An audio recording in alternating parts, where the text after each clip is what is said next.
하나님 아버지, 우리가 주님을 만났고 주님이 우리를 부르셨습니다. 그리고 우리는 주님을 섬기는 일에 있어서 너무나 감사하며 주를 섬기는 일에 있어서 너무나 기뻐하고 있습니다. 주님, 우리를 불러주신 은혜에 감사합니다. 오늘도 주 앞에 나아가 주님 안에서 내 존재가 증명되기를 원하오니 우리의 영혼을 지켜주시고 우리의 영혼을 불러주시며 우리의 영혼에 응답하여 주옵소서. 하나님을 사랑합니다. 내 구주 예수님을 사랑합니다. 예수님의 이름으로 기도드립니다. 아멘. 자, 빌립보서 하나님 말씀 빌립보서 2장 14절 15절 모든 일을 원망과 시비가 없이 하라. 이는 너희가 흠이 없고 순전하여 어그러지고 거스르는 세대들 가운데서 하나님의 흠없는 자녀로 세상에서 그들 가운데 빛들로 나타내려 함이라. 자, 오늘 하나님의 자녀 다섯 번째입니다. 하나님의 자녀로서 살아가기 위해서 우리는 금해야 할 것이 있는데 그것이 바로 원망과 시비하는 것입니다. 원망하고 무슨 일이든지 시비를 거는 일은 신앙의 독약과 같습니다. 생각해 보십시오. 성령 충만한 성도가 있습니다. 그의 삶에 경건이 있고 예배 때마다 은혜를 받으며 그 입에서 찬양이 멈추지 않으며 홀로 성경을 볼 때마다 큰 은혜를 받는 경건한 성도가 있습니다. 그의 소원은 나는 매일 하나님과 함께 있는 것이 저는 그게 소원입니다. 저는 주님을 늘 생각할 수 있으므로 내 소원은 이미 이루어졌으니 나는 만족합니다 라고 하는 행복한 성도가 있습니다. 그런데 어느 날 그 성도의 마음에 원망스러운 일이 생기는 것이에요. 누군가가 자신에 대하여 비방하는 소리를 듣고 그 사람에 대하여 원망하는 마음이 드는 거예요. 혹은 정말 그 사람은 내 편인 줄 알았는데 그 사람이 뒤에서 내 흉을 본다는 이야기를 듣고 마음이 상하여진 것이에요. 원망이 생깁니다. 원망이 생기니 그걸로 멈추지 않아요. 그 사람에게 뭔가 당신이 잘못했습니다라는 걸 알려주고 싶어서 은근 시비를 겁니다. 비록 겉으로 표현은 하지 않아도 표정으로, 느낌으로, 감정으로 시비를 겁니다. 자, 그 순간 그의 마음에, 그의 신앙에, 그의 영혼에 독약이 흩뿌러졌습니다. 그때부터 그가 예배를 드리는데 하나님이 말씀하지 않으십니다. 그가 기도하는데 그냥 홀로 있는 것 같습니다. 성경을 읽는데 그냥 글씨에 불과합니다. 왜 그런 것입니까? 원망과 시비라는 독약이 뿌려짐으로 그의 영혼이 이제 쇠잔하게 된 것입니다. 그만큼 우리의 마음에 일어나는 원망, 시비는 신앙의 독이 되는 것입니다. 원망과 시비는 함께 붙어 있어요. 그래서 원망스러우면 마음에 분이 일어나서 시비가 생겨요. 시비를 일으키면 또 거기에 원망이 더 일어나요. 끝도 없이 파고드는 곰팡이와 같은 것입니다. 하나님의 사랑을 의심하면 원망이 일어납니다. 원망하면 의심이 생기고 시비가 일어납니다. 하나님을 사랑한다고 말하면서도 그 사랑이 점점 세상의 정욕으로 인하여 우리 마음에 하나님에 대한 사랑이 의심이 생기면 그때부터 원망이 일어나는 것이에요. 그러므로 여러분, 강력한 믿음이란 하나님의 사랑을 의심하지 않는 것입니다. 어떠한 상황에서도 내 하나님은 그런 분이 아니시다. 내 하나님은 그럼에도 불구하고 선하시다. 내 하나님은 그럼에도 불구하고 나를 사랑하신다. 이 근본적인 사랑, 그 근본적인 믿음이 흔들리면 성도는 그때부터 물 위에 떠있는 작은 돛담배와 같이 휘청휘청거리게 되는 것입니다. 그러므로 모든 게 흔들려도 됩니다. 내 삶이 흔들려도 되고 내 영혼이 흔들려도 됩니다. 그러나 우리가 한 가지 흔들리지 말아야 할 것이 있다면 하나님은 그럼에도 불구하고 선하신 분이시다. 하나님은 그럼에도 불구하고 나를 사랑하시는 분이시다. 이런 거 있잖아요. 정말 내가 사랑하는 사람이 있어요. 내가 정말 의지하는 사람이 있어요. 그런데 그 사람의 허물이 보여요. 내가 생각할 때 그 사람에 대하여 허물이 생겨요. 그때 우리는 둘 중에 하나를 선택할 수 있겠지요. 아, 내가 사람을 잘못 봤구나. 아, 저런 사람인지 몰랐는데 하면서 마음이 확 상하여 그 사람에 대하여 원망과 그 사람에 대한 내 에너지를 원망하고 시비하겠지요. 그런데 또 한편으로는 이런 사람도 있겠지요. 내가 정말 믿고 신뢰하는 사람이 허물이 보여요. 그러면 내가 잘못 봤겠지. 혹은 이유가 있겠지. 저분은 그럴 뿐이 아니야. 저렇게 했다면 뭔가 이유가 있는 거야.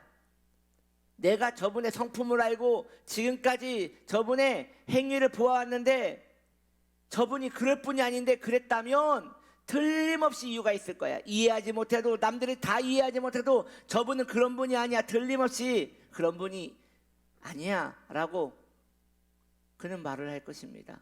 그리고 그와 그 사람의 관계는 더 이 문제로 인하여 더 돈독해지겠지요.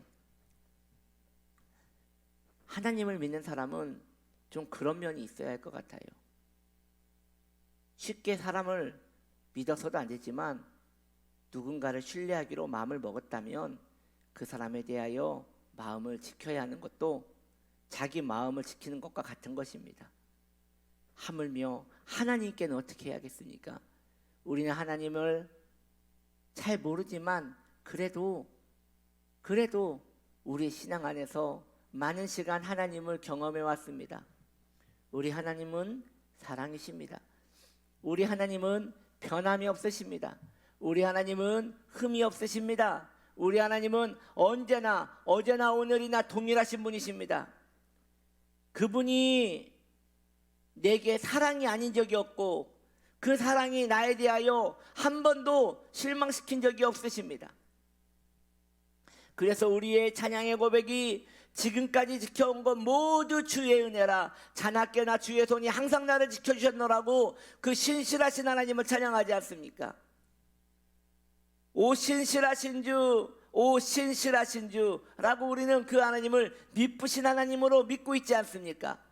그렇다면 내 삶에 내가 이해하지 못할 일이 생겼다 하더라도 하나님 왜 나에게 이런 일을 허락하셨습니까? 라고 말하기보다는 나를 이토록 사랑하신 하나님이 나에게 이런 일을 허락하셨다면 이유가 있겠지. 그 하나님께서 나에게 한 번이라도 나를 실망시킨 적이 있었던가? 그 하나님이 나에게 한 번이라도 손해가 되게 하신 적이 있었던가? 그 하나님이 뭐가 아쉬워서 나한테 해코지를 하겠는가? 그 부유하신 분이 왜 나에게 이런 일을 행하셨겠는가? 라고 하며 하나님을 옹호하고 하나님에 대하여 내 마음을 굳건하게 지켜서 내 마음에 원망이 없이 해야 하는 것입니다. 내 마음에 시비가 없이 해야 하는 것입니다. 원망과 시비가 우리 마음에 도적같이 뿌려지면 그때부터 성도는 낙심하게 돼요. 그러므로 성도는 불안에 빠지게 돼요. 그러니 여러분의 마음에 낙심이 찾아온 적이 있습니까? 여러분 마음에 불안이 찾아온 적이 있습니까? 이것은 내가 그 상황을 만나서, 내가 그 소리를 들어서, 내가 그 환경에 빠졌기 때문에 원망과 시비에 빠진 것이 아니에요. 내가 하나님을 믿지 못했기 때문에 원망과 시비에 빠진 것이에요. 우리 삶에 일어나는 모든 낙담은, 모든 시험은 결국 하나님과 나의 관계인 거예요. 왜 저 사람을 만나서, 왜 내가 그 소리를 들어서, 왜 내게 이런 일이 일어나서 라고 말하겠지만 이것은 보여지는 감각에 불과한 것이에요. 사실은 하나님과 나와의 관계에 금이 가기 시작한 것이에요. 하나님과 나의 관계가 돈독해 봐요. 내가 하나님에 대한 마음을 지켰어 봐요. 그러면 시험이 오라고 해도 오지 않아요. 왜냐? 우리 하나님이 내 편이시라라는 그 믿음 안에서 우리는 건강한 신앙을 가질 수 있기 때문입니다. 야고보서 1장 13절은 이에 대하여 이렇게 말하고 있지 않습니까? 우리가 잘 아는 말씀이지요. 사람이 시험에 빠졌느뇨? 사람이 시험을 받을 때에 그 사람은 이렇게 말하면 안 된다. 내가 하나님께 시험을 받는구나 라고 말하면 안 된다. 하나님은 악에게 시험도 받지 아니하시며 친히 아무도 시험도 하지 아니하신다고 야고보 사도는 말하고 있지 않습니까? 하나님이 뭐가 아쉬워서 나를 시험합니까? 하나님이 뭐가 아쉬워서 나를 시험하여 하나님이 나를 괴롭힙니까? 그 선하시고 온 우주가 그분의 것인데, 온 천지가 그분의 것인데, 금도 은도 내 것이라고 하시는 그분이 왜 나에게 그런 일을 하시는 것입니까? 절대 그러지 않습니다. 하나님은 아쉬울 것이 없는 분이십니다. 우리와 같은 인생이 아쉬운 거지 하나님은 아쉬운 것이 없는 분이십니다. 그러니 여러분 믿으십시오. 그 하나님은 나에게 선만 행하십니다. 그 하나님은 나에게 그저 선하신 것만 베푸십니다 라고 하셔야 합니다. 저는 전에 한 어르신이 간증하는 것을 들었습니다. 그분이 간증을 하는데 이런 간증을 하는 것이에요. 기도원에서 간증하셨는데 나와서 그런 얘기를 하더라고요. 하나님이 자기에게 그러더래요. 너 이 기도원에 왔으니까 나한테 큰 헌물을 드려야 한다. 헌금을 해야 한다.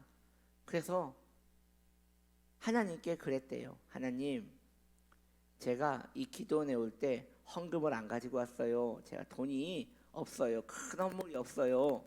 그랬더니 하나님이 그러시더래요. 그럼 집에서 가지고 오면 되지. 하나님 저 돈 없어요 라고 했더니 하나님이 그러시더래요. 너 농장에 돈 있잖아 라고 하시더래요. 그래서 그 농장에 있는 돈을 가져다가 하나님께 드렸다라고 하는 그런 간증을 하는 걸 들었어요. 그게 간증인지 모르겠지만 그렇게 자기가 하나님께 큰 헌신을 하였다라는 이야기를 들었어요. 하나님을 섬기는 것은 아름다운 일이죠. 그런데 왜 하나님을 그렇게 보는지 모르겠어요. 하나님이 그렇게 아쉬운 분입니까? 농장에 있는 돈이라도 다 끄집어 와서 바치라고 할 만큼 그분이 그렇게 아쉬운 분입니까? 여러분, 그분은 아쉬울 게 없는 분이십니다. 우리만 아쉽지 우리 하나님은 아쉬운 분이 아닌 분이십니다.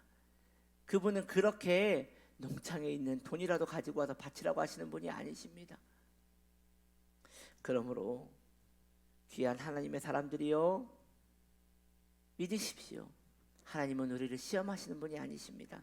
그러니 그분에게 우리가 원망과 시비할 것도 없는 것입니다. 우리는 하나님께서 우리를 시험하지 않으시며 언제나 선하신 분이라는 사실을 믿어야 할 것입니다. 그리고 그 하나님이 우리의 아버지 되신다는 것도 믿어야 하며 우리는 그분의 자녀라는 것도 우리의 마음으로 품고 나아가야 할 것입니다. 하나님의 사랑을 믿으십시오. 그것이 자녀된 자의 신앙의 패턴이며 그의 마음을 지켜야 할 유일한 방법인 것입니다. 하나님의 사랑을 믿으시기를 바랍니다. 기도합시다. 하나님, 선하신 하나님 믿습니다. 어떤 것도 다 믿지 못하더라도 하나님이 나를 사랑하시며 그 하나님은 나에게 늘 선한 것만 베푸신다는 걸 우리는 믿나이다. 그 안에서 어떠한 원망과 시비가 없게 하여 주시옵소서. 하나님의 사랑을 믿으며 오늘도 담대하게 살아갈 수 있는 믿음의 백성 되게 하여 주옵소서. 예수님의 이름으로 기도드립니다. 아멘.